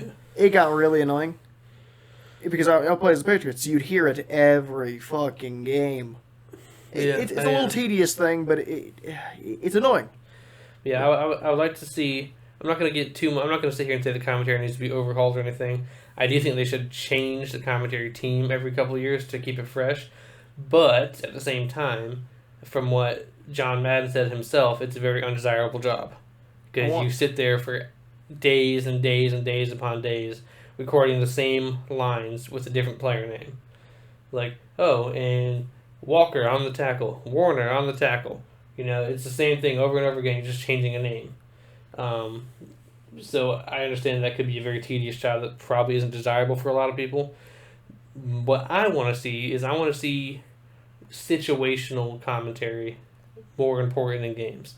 So, like, when big playoff moments are happening, I want to hear, like, commentary get more hyped up and more, kind of enthralled in what's happening, instead of it just kind of being the same generic commentary you hear week 15 to week, wild card or NFC Championship game or something like that. And yes, they'll make little pre-game notes about, it's the NFC Championship game, a game away from the Super Bowl, or when you come into the half, they'll be like, we're 1 half away from deciding who's going to the Super Bowl. But for the most part, the actual play-to-play commentary is the exact same. It's very bare bones. And I think that, once again, you could compile this with what I said at the beginning, getting playoff stats. If a player has a really good playoff history, the game can acknowledge that and be like, they could pull up if it's that quarterback, for example, if it's his first game of the season in the postseason, you can pull up his previous season's playoff stats and be like, last year, he really killed it and led the team to a Super Bowl win. Or you can pull up the opposite and be like, he's really struggled in the postseason. Maybe he can get it, turn around. Yeah, like, that's something that I feel like it just adds a little more immersion to the playoffs when it's not the same bare bones commentary. It's even as bad to the point where, when you run up the score, for example, there's a common line that gets said in the regular season that's, you have to think, maybe it's coming to a playoff, maybe there's going to be a tiebreaker and it has to go to points. I've heard it in the playoffs, and it's a championship game. You'll blow them out, and they will say the same thing, even though you're already in the playoffs. But the commentary is recycled, so they use the same thing. So, I think that they could freshen it up in the playoffs itself, so that the commentary is kind of newer. I said it years ago to him, I think commentary should be different for every major primetime game. I think a Monday night should have 2 different guys. Sunday night should have... I'm not saying it has to be the real-life crews, but I think it would kind of make it feel... want Monday Night Football screws, Darian, so that's definitely don't want that. But I think it could kind of make the game feel a little more fresh if you're not hearing the same 2 guys over and over again.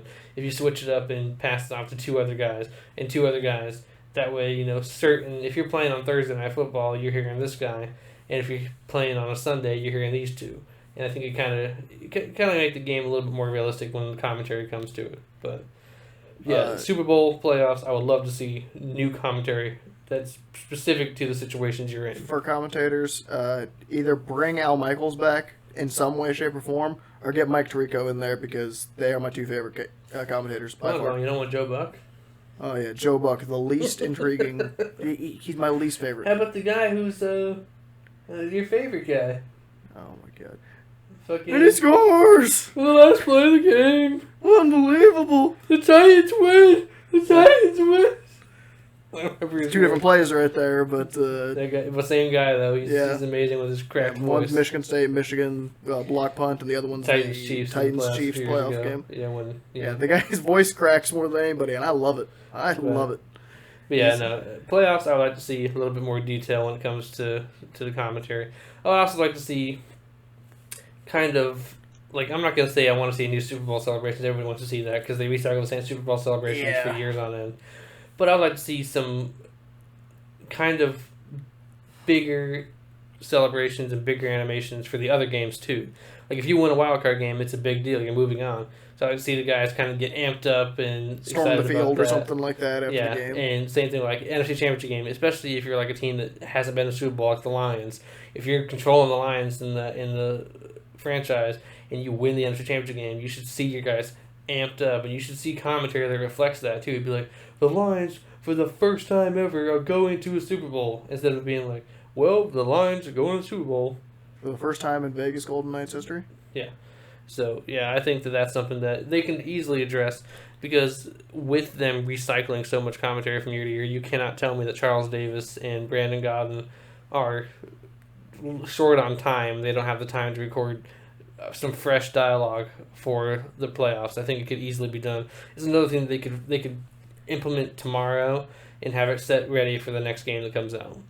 So Yeah, I feel like I know they do a little bit of updates throughout the season. Like if a player that's like a big player who was like, let's say he was undrafted, and nobody knows who he really was, and he just blows up in the first couple weeks, and everybody knows him, but his name's like weird. Like if Aguilar hadn't been a first round pick, nobody would know how to help. No, nobody would know how the hell to pronounce that name. Yeah, they'll do things like that, but and there's little things like that. Like they'll put out commentary updates, but most of their commentary updates are either for Ultimate Team or Play Now, or they have that like play the situation thing where you can play along the regular season.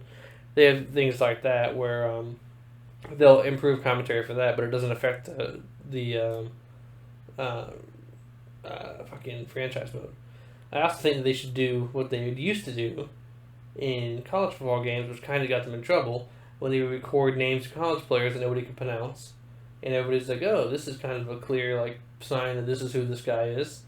They should be able to do that too for the incoming class, especially with name, image, and likeness coming through. I'm not even going to get into that, but I think the draft classes very soon should have the real faces and real names and backstories behind them because you're going to be able to.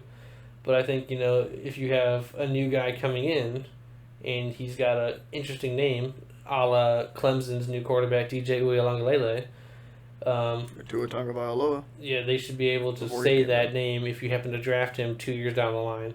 And they should be like, oh, yeah, we knew this guy was coming, so we're going to, go ahead and put his name into the game. That way it can be pronounced. But no joke, though. Please, Al Michaels and Mike Tirico. Yeah. One of you two. Or both. I'll take both. Wait, you don't want Tony Romo, man? Tony Romo was good. I'll take him, too. I don't like Tony Romo. I don't want Tony Romo. I like Tony Romo. But I liked him. Now he's not a player.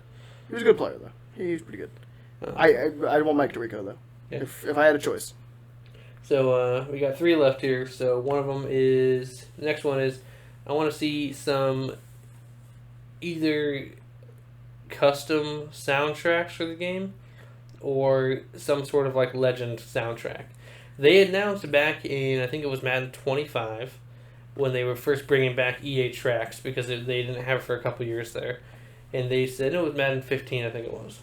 And they said that, they're bringing it back. And the first rumor was it was going to be a compilation of like all the biggest hits from Madden games in history. They didn't do that. They went with a brand new soundtrack when it came out. And I think that that's something they could really capitalize on. Pick songs from, like Madden 03 was the first one to ever have a soundtrack. So pick some songs from Madden 03, pick some songs from Madden 05, pick some songs from Madden 10 and 08, and I'm sure there's some that came in 11, 12, 13 too that I never played really, but were popular songs. But make like this compilation soundtrack that people can listen to and be like, damn, these are some jams. I remember these. Like they kind of take me back. The music in the games right now, it typically tends to be more like the modern, like rap, hip hop, stuff like that. And if you're not into that, you don't really care. Like there's no variety either. It's not like you'll hear like these 3 like trap songs and then you'll hear like Disturbed. Like they don't have a mix that's very well. It leans heavily towards like urban rap music. And if you're not really into the type of rap music that they put out, it's like me, I've muted the soundtrack from Madden for like the last 3 years. It just doesn't, the artists don't fit me. I don't really care for the music, so I just go with the bare bones soundtrack or whatever composition they have. You're over there with the Hall of Fame music and stuff like that. Yeah. But God, I was trying to say something, but I can't remember what it is anymore. But I would like to see them implement something new when it comes to the soundtrack, and I'm sure they could get a partnership with like Spotify or iTunes. They could get a partnership with some sort of big sound mogul and sign some sort of deal to where you can go online, create your own playlist, and somehow import it into Madden. So you can listen to your own music and then share those playlists so where other people can be like, damn, you built a really good soundtrack. I want to download that, and you can share it with your files just like you can rosters and everything else. Yeah, to an extent, like I don't mind too much about the music, but it becomes a little annoying when I'm sure you've noticed this, Darian, how whenever you start the game, it's always the same song the first. It never really changes. I think pretty much every time it's the same song when you first turn it on. It gets a little annoying hearing the same like 3 songs for one, and it's really annoying when you don't like that genre. Like I've always been an alternative and like rock type of guy. That's what I've always liked. I don't despise that type of music. I'll listen to it. I just don't prefer it. But when it's only catered towards that audience, it kind of just takes away a little bit of it. Because sometimes you're sitting there for 20 minutes updating your roster, doing trades, free agency, stuff like that. And if you're not listening to anything because you'd rather mute it, it kind of takes away from that aspect of the game. You want to be able to be immersed. Maybe you don't like all the songs, but maybe you'll like half of them. And it tends to be that I like 1, maybe 2 off the soundtrack nowadays. Yeah. And that's kind of not what you're looking for. Yeah. So, all right, we go to our second to last topic here and we briefly talked about this one already. Actually, I already touched on coaches hiring and whatnot, so this is actually the last topic. So, the last topic here is, in my opinion, the best thing that Madden can do is to stop annual releases. Yeah. And this goes... I'm personally against most games that have annual releases because I think that the product loses some quality when these developers are being rushed to put out a game each and every summer, like in Madden's case, each and every August or September, they're expected to put a game out. And I feel like the quality of the product suffers because of that. And even when the product is improved in certain ways, the improvements are so minimal compared to the year prior that everybody criticizes them for it. I feel like if they released Madden 21 this past year, if they skipped Madden 22 and released a Madden 23, you would notice the changes that are in Madden 23 more than you would each year because they had 2 years to make these changes and do all these new improvements to the game, as to where if they're making little improvements year by year, it goes right by the wayside. Nobody even notices really. So I do think that would be a huge thing for them if they could manage to, start doing every 2 or 3 years. And personally, I think 3 years is the best business model, but I know that's just probably too much money they're going to be losing. But I think, you release a game every 3 years, a brand new game every 3 years, and every 2 years release a roster update for $30 or something. It probably could be cheaper, but it's EA, so you're probably going to deal with $29.99 or something. But... and with that would obviously come new commentary and all that. It'd be like a DLC you have to download. But I think that, releasing a game every 3 years or so and roster updates in between it's the method to go. And I think it's the best thing that would work for them. And it would give them time to implement things like what we've discussed here today. And that way, when I pick up Madden 21 and play it, if they skip Madden 22 and 23 by chance, which would never happen, and Madden 24 comes out, and I pick that up, I'm going to be like, wow, this blows my mind. They've completely changed it. The interface is different. The franchise looks completely different. They've changed commentary teams. The models are better. The tackling's better. It's anything. It's like every year, Madden's out there trying to, advertise E3 and stuff, all these new things in Madden. Everybody goes, oh, same game as last year. Looks the exact same tackle animations. And or they'll be like, oh, we have 80 new run animations, and everybody will be like, you did that 2 years ago too. Well, I kind of stick up for the developers a little bit, and when saying that when you're releasing a game every year, it can be so difficult to try to impress, because you're basically expected to impress somebody every single year, and it's hard to do. And games that have done the season pass kind of mogul of it, games like Rainbow Six are the ones that have survived longer because the fans know what they get. The core gameplay hasn't changed. Yeah, he's a Rainbow Six guy. Got a Rainbow Six shirt on. The core gameplay hasn't changed. Like, I'm sure I'm sure that graphics-wise and overall gameplay hasn't changed too much from 2016, whenever Seed started or whatever it was, to now. But, the characters and maps and little add-ons and skins and all that, whatever you have to pay for in the Season Pass, has been added to where the game, even though the core game, the bones of the game is the same, everything on top of it is new and fresh, so you don't feel like you've wasted your money paying for it. To give you, since you don't really play multiplayer games, No. you tend to not. Like every once in a while you'll play something, but it pretty much always he's exclusive single player. I play both. Big Rainbow Six guy, so I can talk a little bit more as the games as a service type model than he can.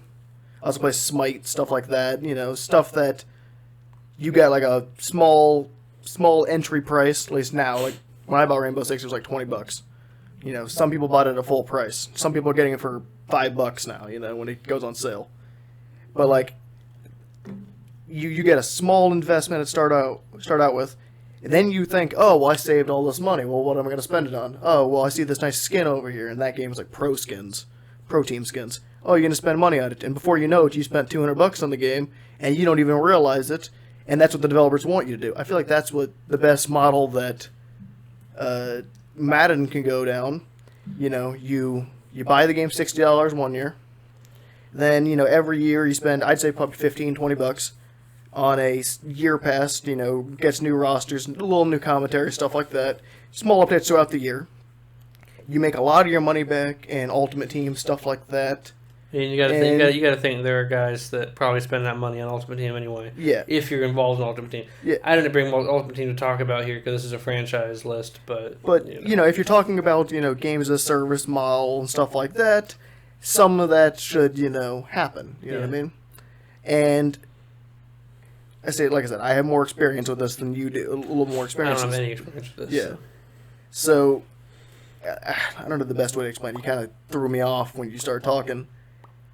Oh, what was I even saying there? You were talking about Ultimate Team, and you said, $15, $20. Yeah, you spend like $15, $20 on a game. You get your regular updates and stuff like that. Rainbow Six has that. You don't even have to spend money on that game. When a new map comes out, you get it for free. The only thing you have to pay for is if you want a character immediately or you want to wait 3 weeks.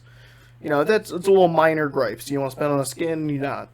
They could do that in this game. If you want to play as the Oilers, but not when you're playing as the Titans, yeah, that'd be fine. If you want it, maybe they make you spend a little bit of money on it. I would prefer if they didn't do that because I kind of like having the historical elements and stuff like that in my game. The roots of a team. Like obviously, I don't want the Ravens to be as the Browns because that's what they used to be. Well, they can't be anyway because the Browns have their history. I'd like little things like if you could play if you were playing as the Niners and you wanted to play in Candlestick Park instead of Levi Stadium, I'd love that. Yeah, that it's a minor gripe, but it's kind of like the baseball games have had it for years, and you can play in old stadiums. Yeah, or they could do something which I wouldn't say that I would personally buy into it, and some people would consider it a microtransaction situation, but. The core game is the same. But it doesn't matter to me. You could include things like historical teams. Now, there's some people that have been clamoring that they need to bring back historical teams, and there's some people that would be really pissed if they charge you for it. But at the same time, if you're paying for the game once every 3 years, it's such a minor thing to gripe about. Like if the first year in the first season pass or whatever they release, they say, hey, you can get the 1981 Dallas Cowboys, you can get the 2002 Bucks, you can get all these historical legendary teams and everything. Yeah. Then you can be like, oh shit, or just like any other game that's got a season pass, you can choose to buy the teams individually, just at a higher price per team. So your season pass could be $30 for the year, or if you wanted to get each one of those teams, they'll charge you $4.99 per historical team that you want to download or whatever. Yeah. And that will give you the choice to hey, I want to play as the 1988 fucking Eagles or whatever, and just choose that team and be able to play as all those players and with the old uniforms and play in Veterans Stadium and do all that kind of shit instead of just having the same bare bones game on a year-to-year basis. If you're doing a 3-year model kind of, I think it's like I said, I think from the top, I think that's their best move.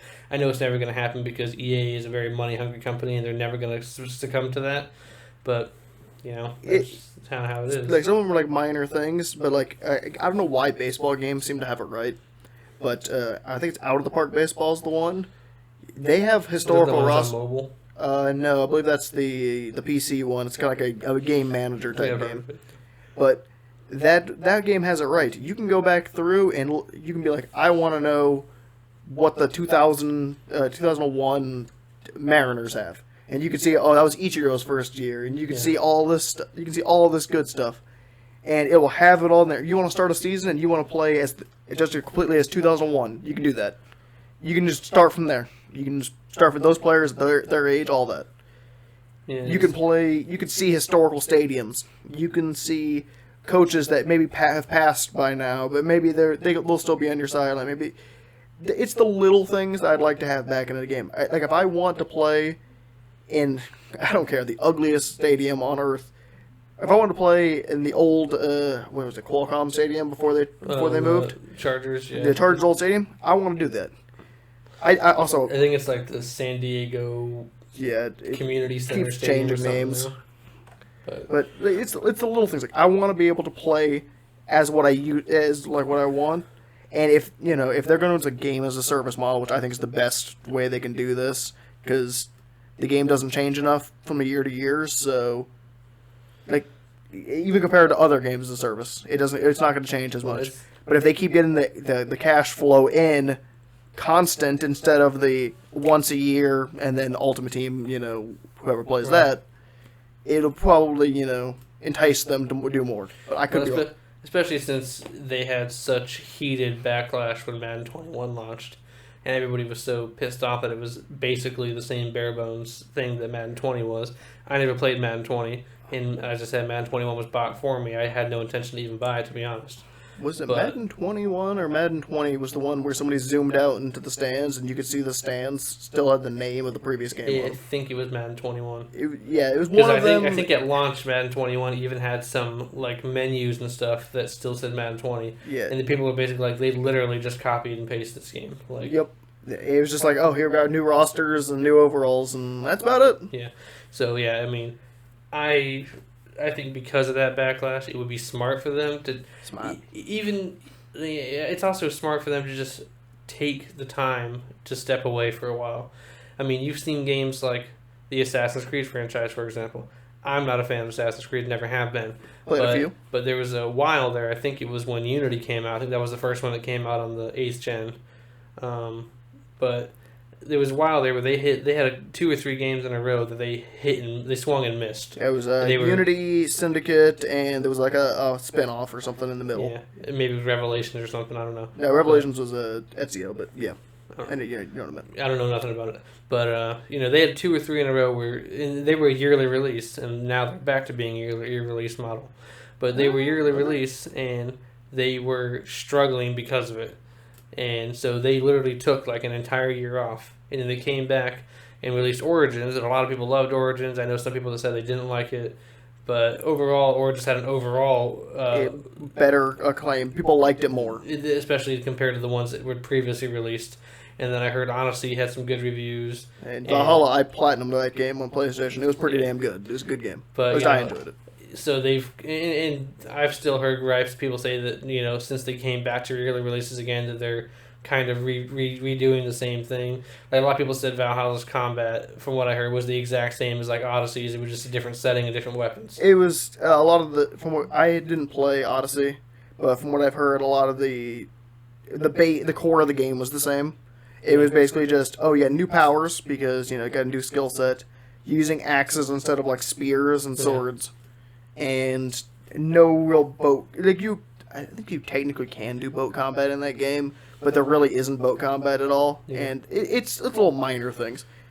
But the game is pretty good, so I enjoyed it. Yeah, you'll see games like that. They chose to take a year off, and it benefited them when they came back. Yep. Plus, it's a supply and demand thing. So if you take Madden away, and somebody's gonna want it. Yeah, exactly. If you take Madden away, like I said, I think it should be 2 or 3 years. But if you take it away just for 1 year, so if you don't release a Madden 22, which I'm sure they will, but if you didn't release a Madden 22 and you just put out a roster update like the first week of August and said, here it is, we're not releasing Madden 22, and then Madden 23 rolls around, and say E3 of that year, you dropped like a trailer. And I mean, gameplay trailers for Madden never do shit for me because usually it's nothing like what the actual game's going to be. But Yeah, it's always running on the highest possible thing. Everything looks amazing, and then you look at it in game, it looks the same it did 4 years ago. But say instead of releasing some, shinier. say instead of releasing some 45-minute gameplay trailer with a rap soundtrack in the background, say instead of doing that, you actually release you have like a 3-minute EA presentation where they show like this is what our franchise AI looks like, the not AI, UI user interface. This is what that looks like. This is some of the stuff you can do. They kind of just give like a hands-on experience for 3 to 10 minutes and kind of show you, and they'd be like, and it's only April, so we still have 4 more months to work on this before the game comes out. I think a lot of people will be pumped. They hadn't had the game in a year. They've been playing on the same, version of the game for a year and a half, 2 years now. And if you show them something new, show them something EA actually put effort in for once, that it would kind of show them like, oh shit, we should probably come back. And I guarantee you your sales that next year would be higher than probably the previous 2 or 3 games combined. Just because people know, hey, they actually put effort in and they actually took a year and stepped back. So whatever title you said it's called, I don't know what they call that formula, but using it's typically games as a service is what they'll do. Yeah, going by that model, I think would be the best method. I think most sports games should follow that method, to be honest, and I think any game that does a yearly release should too. Because hell, I don't play Call of Duty either, but I hear people that complain about that and say that it's basically the same game every year. You're basically paying for new maps and new guns and stuff like that. And most of the time, the maps they give you are just recycled, like legend maps, which are old maps that they just update. So ultimately, it's like kicking a dead horse here because you could just say the same thing people have said for 20 years. Stop buying the game. If everybody stops buying it, they'll start releasing the same shit. But everybody, it's about once in 2017. But it's 2016. When it comes to Madden, it's like sometimes you want you all friends that buy it and they are in a franchise mode, and you're committed to franchises with these people, and you don't want to lose that circle of friends that you play games with, so you buy it. And same thing with like these shooter games like Call of Duty, and I think Battlefield's actually taken a few years back now. They haven't put one out since Battlefield 5, and that was like 2-3 years ago. Yeah, which I think I've heard of rumblings that there's a 6th one coming out. But there was a while there where they were releasing one every year to kind of be in stride with Call of Duty. Could be wrong. And the same thing. Like people were complaining about those games, but a lot of people buy Call of Duty and stuff because that's what their entire video game is. Like I know people that only have Call of Duty games. You see their game collection, and it's literally every Call of Duty for the last like 10 years. That's all they play is Call of Duty. And then you look at mine over there, and I got 3 shooters, and MOBA, a couple. I got Yu-Gi-Oh, Persona. I got everything in there. Yeah, when you see mine, I've got shit from PlayStation 1 era all the way to. Oh, I got like Jack and Daxter and stuff on there as well. But yeah, anyway, so basically, EA Tiburon, you guys are 2 hours away in Orlando.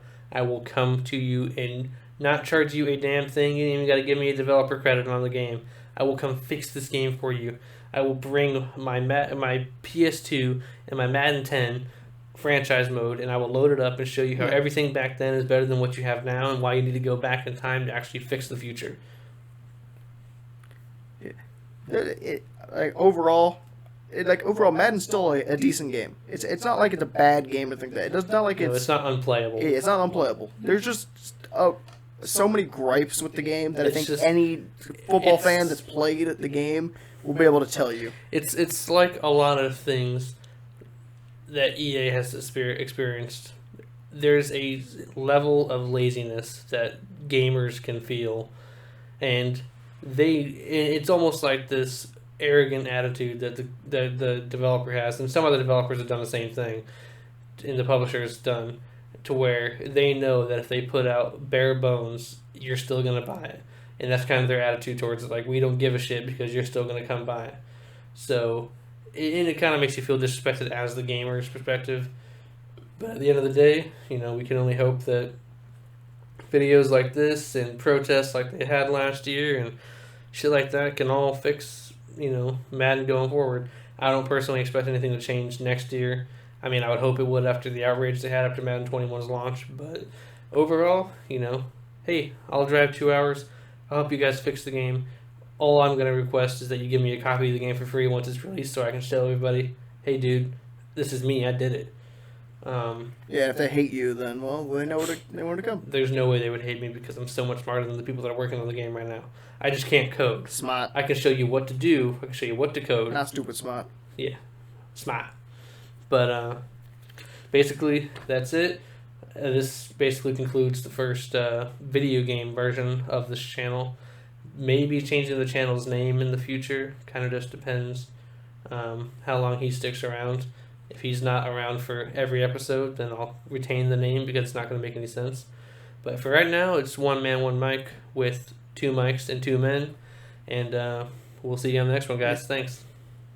It makes sense. I swear.